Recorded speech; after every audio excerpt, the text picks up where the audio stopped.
Hello and welcome to Battleground 2014. We are in Varanasi, in Sarnath, to analyze the electoral trends in Uttar Pradesh. UP sends 80 seats to Lok Sabha, the highest of any state in India. Prime Ministerial fortunes are made or destroyed in this state.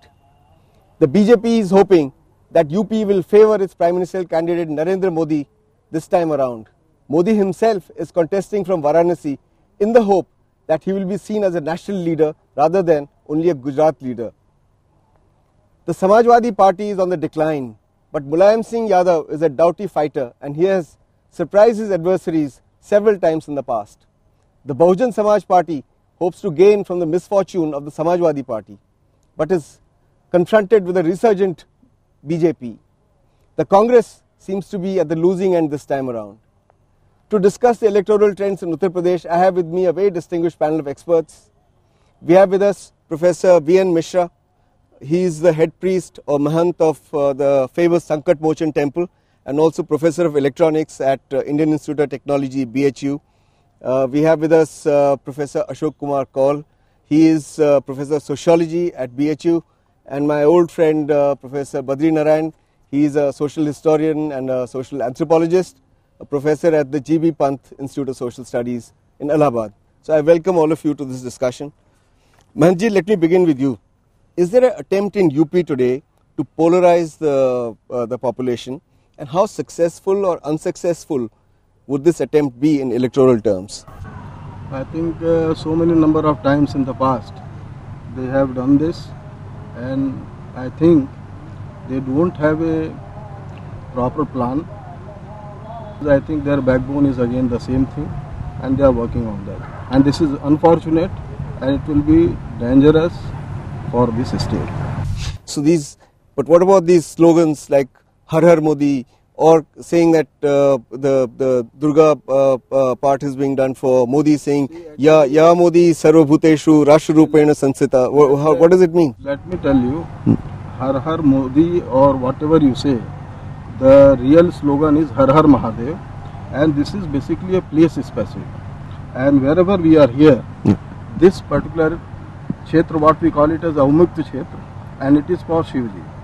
And we think that whenever a person is having the consent of Shivji, then only he can reside in Varanasi. And it is basically a mantra for Shivji to praise him. And if somebody is replacing Shivji by his name, then this is unfortunate, and this is going to hurt the sentiment of the people of Banaras. And they will have to pay for the consequences. Okay. Professor Kaul, is there a sweeping wave in favour of BJP or its Prime Ministerial candidate Narendra Modi in Uttar Pradesh? And is there some way of separating and finding out whether there is a wave till the election results are out? I don't think it is like that. You know, BJP was a non-starter some months ago, but there is definitely a crisis. Crisis. People are disillusioned with this degenerative politics, and Congress is almost, as we have seen for the last couple of months, Congress is absolutely in a backlash.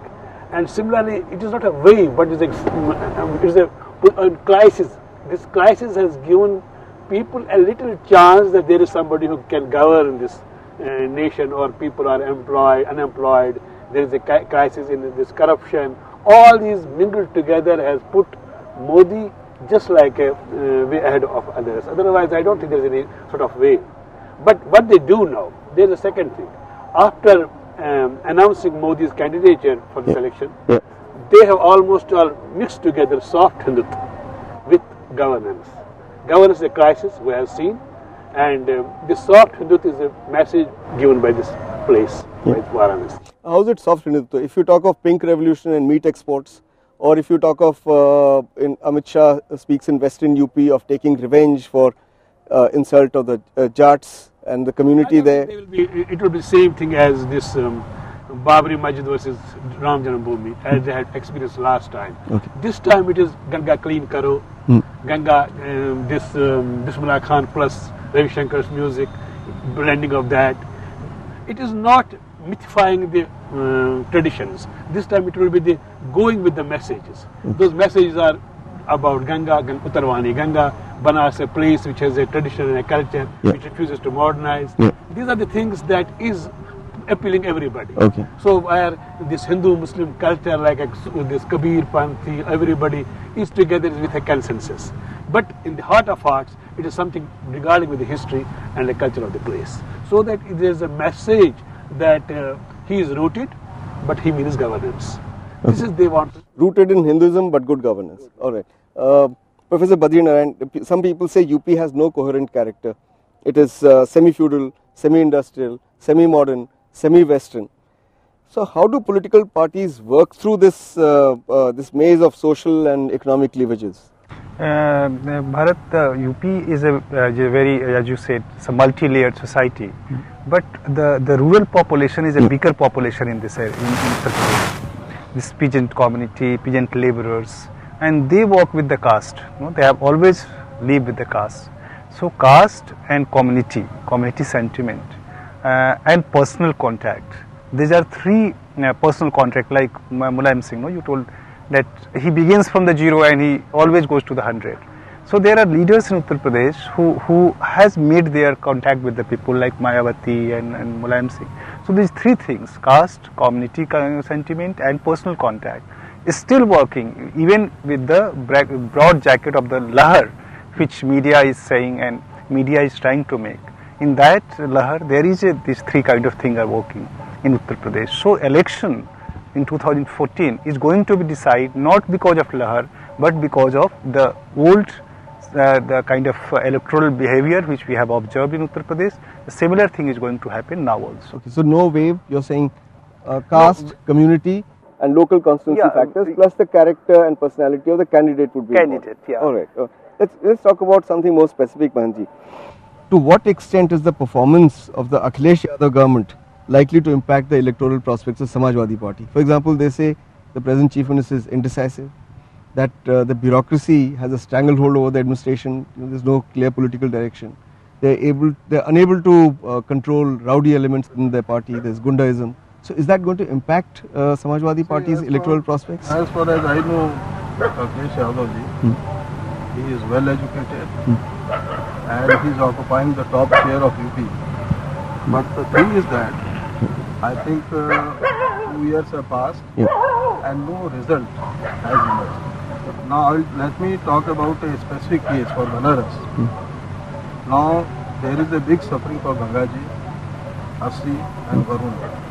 Now Assi and Varuna are the tributaries of Gangaji and the name of the city itself is based on these two rivers, Assi and Varuna. And if you are talking about a heritage city, I don't think anything has been done till now. Now we are scared what is going to happen in future. Now these two rivers, Assi and Varuna, has been converted into just sewer lines, and the consequences you can think about Gangaji also.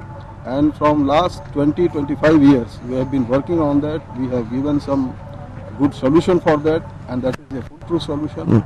And I think the work is not on a proper track. And once Modi met me in the temple, I told him about this problem. Then I think he has given 18 to 19 minutes in his speech when he came to Banaras, and he told that he is going to add this in his election agenda. But I don't think what is going to happen. Yeah. Okay. So we will see. We'll wait for the. But how long? Yeah. Well, you see, if nothing has happened up to now, why blame Akhilesh? Why blame Akhilesh? And why place hope on Modi? If nobody's been able to do anything up to now. Whatever project which is being executed, it will be through the state government. So, state government is also equally responsible. Okay. That point is well taken. Professor Badri Narayan, although the Samajwadi Party is trying to woo the Muslims and the Muslim voters, what impact would its handling of the Muzaffarnagar riots have on the Muslim vote? Bharat, Samajwadi Party has done blunder during this handling this Muzaffarnagar riot, and they have lost their credibility among Muslims. And that is, they are suffering because of that. In Western UP they are going to suffer, even in Western UP, Eastern UP. But life is here for them because Muslims wants to defeat BJP. So they can vote anyone who can prove enable either BSP or SP or Congress to defeat BJP. So in that way they can get some vote at based on the local candidates. But the claim of Mulayam Singh in Azamgarh is going to be a mastercard of the Samajwadi Party, because Muslims of this area became depressed when Modi declared came in Banaras as a PM candidate. They were impressed or they were upset? Depressed. Depressed. They were depressed. Okay. So in that context, when Mulayam Singh told that I will contest from the Azamgarh, that may boost up their. But let me take that Azamgarh question to you. By contesting from Azamgarh as well as Mainpuri, is Mulayam Singh Yadav not also polarizing votes in the same manner that Modi seeks to do in Banaras? Look, Bharat, I am taking threads from my friend Badri Narayan. You know, we after 60 years of independence, now the electioning process of old society in a new state, this process of democratization has unfolded many contradictions. Now, instead of polarization of votes of communities and societies, there is a silent and a hidden strategy utilized by these leaders. For example, Modi is coming to Varanasi, is almost all uniting all the caste of Hinduism, which is otherwise fragmented. And the whole politics is governed by this caste arithmetic or mathematics. So Modi is appealing OBC because I'm an OBC person. He is opening Hindutva Brahminic because he's Hindutva. Similarly, to counter it, as Badri has told, UP is not a monolithic.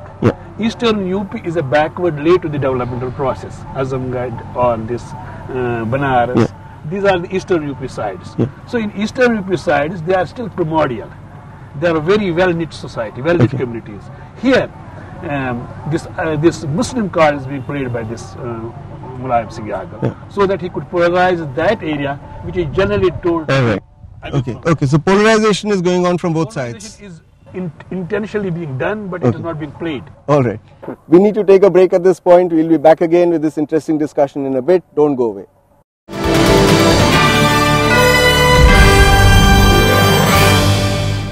Welcome back. We are discussing the electoral prospects of various political parties in Uttar Pradesh. Professor Mishra, before we went on the break, you wanted to say something about whether Mulayam Singh Yadav is doing the same thing as Modi in terms of polarizing votes along communal lines. See, Banaras is supposed to be a very safe place for BJP, and I think that was the basic reason why Modi picked up this place, and this is going to represent so many other things, and it is going to affect the whole Eastern UP and a part of Bihar, as it was told. And all the time he tells that Gujarat model of development, that is very good, but till date he has not deliberated on that. What is that development model? They are not speaking out. Now he is making too much promises, and I think those will be met or not, that time will tell. Now from 2 or 3 days, what I am seeing, again they are going back to the same model, what has happened in the past. If there is a polarization, I think BJP is going to win from Banaras. But I don't think this time this is going to work, because now people of Banaras are also concerned on this, and in the past also no work has been done in Banaras. We have Murli Manohar Joshi, as on date he is MP of Banaras, and local whatever problem we have, he has never shared anything on that. Now let us see what is going to happen, and as for the reports which are coming, again they are switching back to the same agenda, that there should be a strong polarization so that the seat becomes safe. Now previously the calculation was say 40 or 45 seats, that was actually saturated. Now polarization will boost them to say 60 or something like that. So it is just a mere calculation. Okay, that's the hope. That's the hope. Okay, Professor Kaul, do you think the Muslim vote this time would get divided in terms of how the upper caste Muslims, the Ashrafs, behave and how the lower caste behave? Because the lower caste are more amenable to the diktats being issued by the local clergy. Yeah, but you know, in Banaras, Muslims are normally illiterate, and they are well knit in terms of their occupation and profession of looms and saris. They live in a particular segregated places, and generally they vote by animosity. And if That is why I think Congress is making its late decision. Yeah. If there is a Muslim candidate, and that will definitely be a very really almost a trendsetter for this election. But I was talking of UP as such, not only UP Banaras. as such, I think Muslim will not get fragmented. Muslim will not, but there is an element of fragmentation. This what is called Jamia Masjid.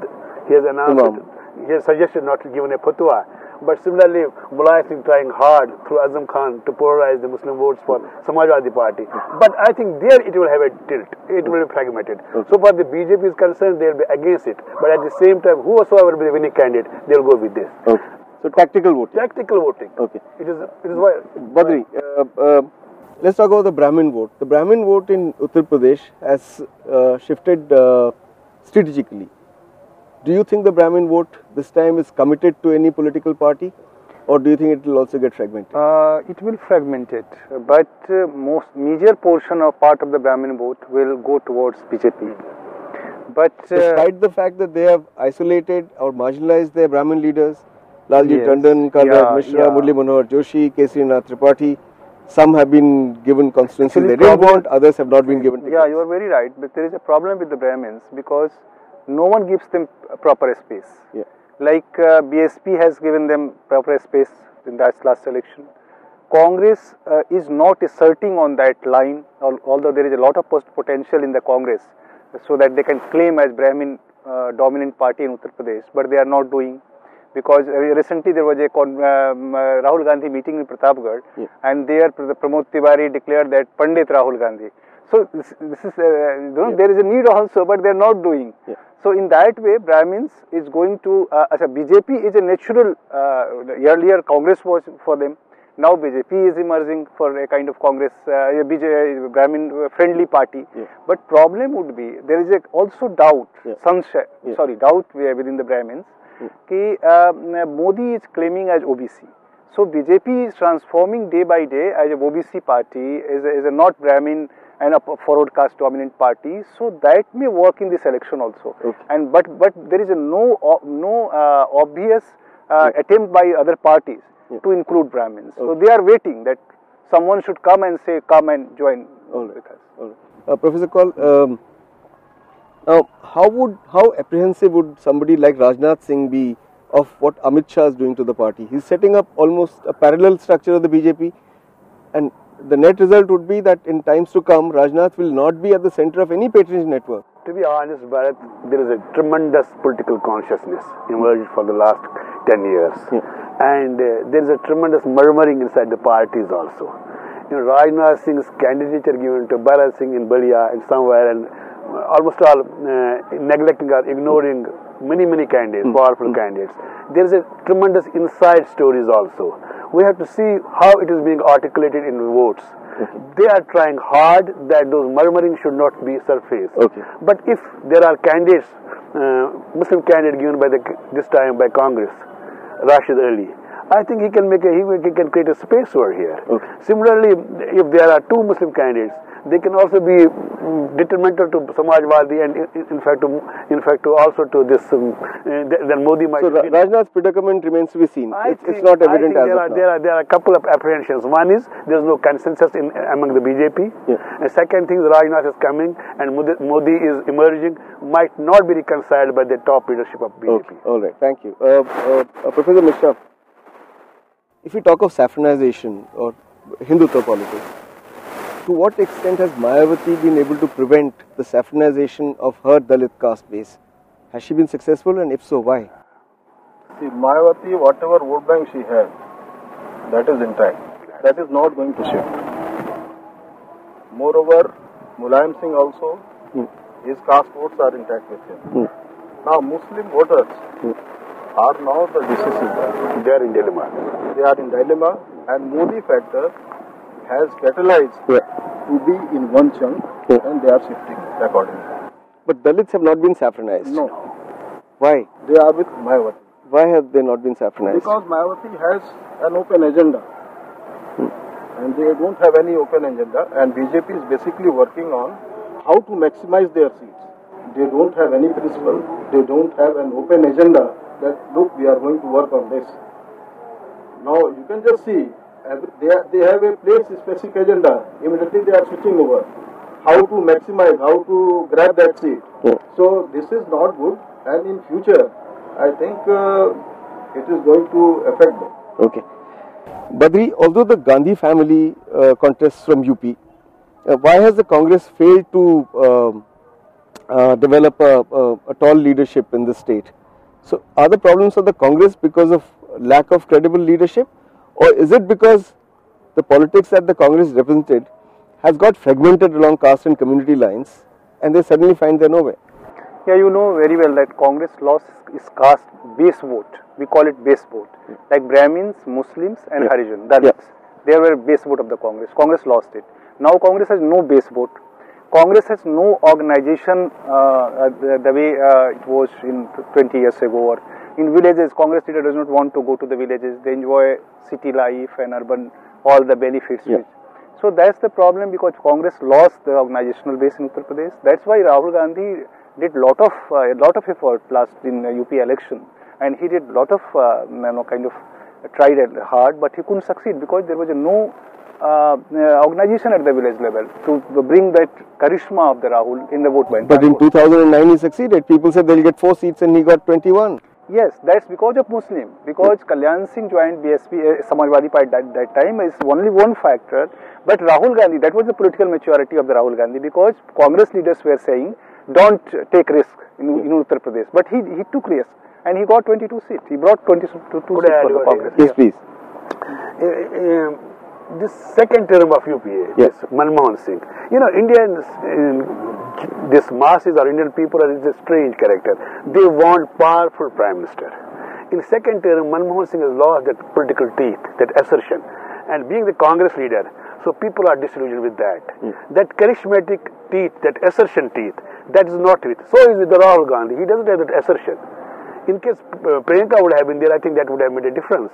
But because Rahul's assertion is not there, and at the top, Manmohan's assertion is not there, that is playing heavily and detrimental to the Congress wave. Quickly.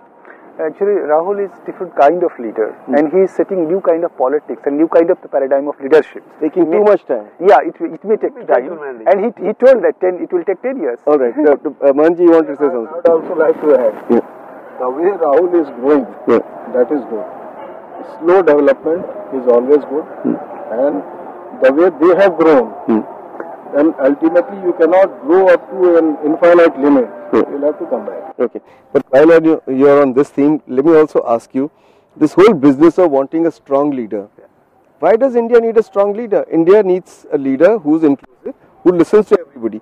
So if you say there are two kinds of people in India, those who get beaten up by the establishment and those who beat, then those who get beaten up by the establishment, they don't want a powerful leader, they want a weak leader. They want a leader who actually is humane, who wants to listen to everybody, who look at their problems. One thing I would like to tell, this BJP has got a very good network of propagating their agenda items, and this has caused nervous breakdown to Congress people.